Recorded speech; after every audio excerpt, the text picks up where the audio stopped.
President Trump and Joe Biden are hitting the campaign trail in key battleground states this week as the presidential campaign enters the closing stretch. For more on this, I'm joined by our US contributor Michael Ware. Michael, good morning. What are the latest polls saying? Bottom line, the polls are saying that Biden is ahead both nationally and in several key battleground states.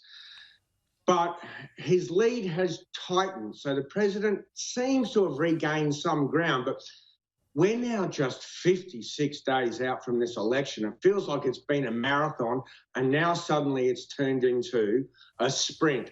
We've just come out of the American Labor Day long weekend, which traditionally is the starter's gun on full-throated presidential campaigns. Now, last week, an accumulation of all the national polls put Biden in front by about 7%.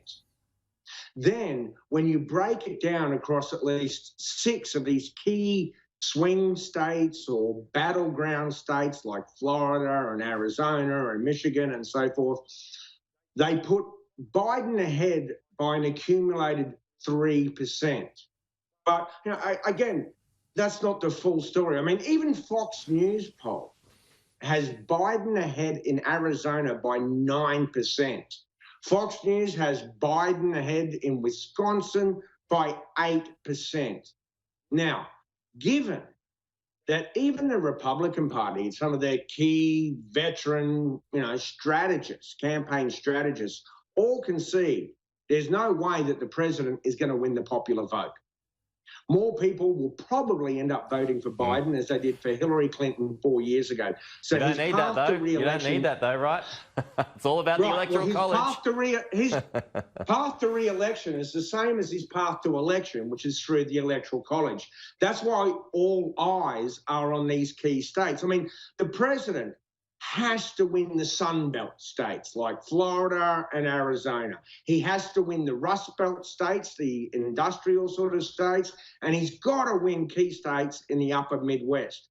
Most interestingly, today, a new poll from NBC and Marist came out that puts Biden and Trump neck and neck at 48% each in Florida. That's interesting, because not only did President Trump win Florida last time, but if he doesn't win Florida this time, his path to an Electoral College win is almost mathematically impossible. Tell you what, I mean, Donald Trump has been talking about, and he's been teasing the fact that there may well be a certain announcement regarding a vaccine before November 3. It may well be ambitious here, but let's say that does happen. What sort of a game changer is that?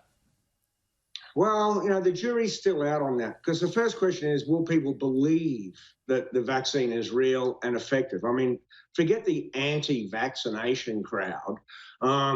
People may not trust what they feel is a rushed vaccine. And indeed today, unprecedented stuff.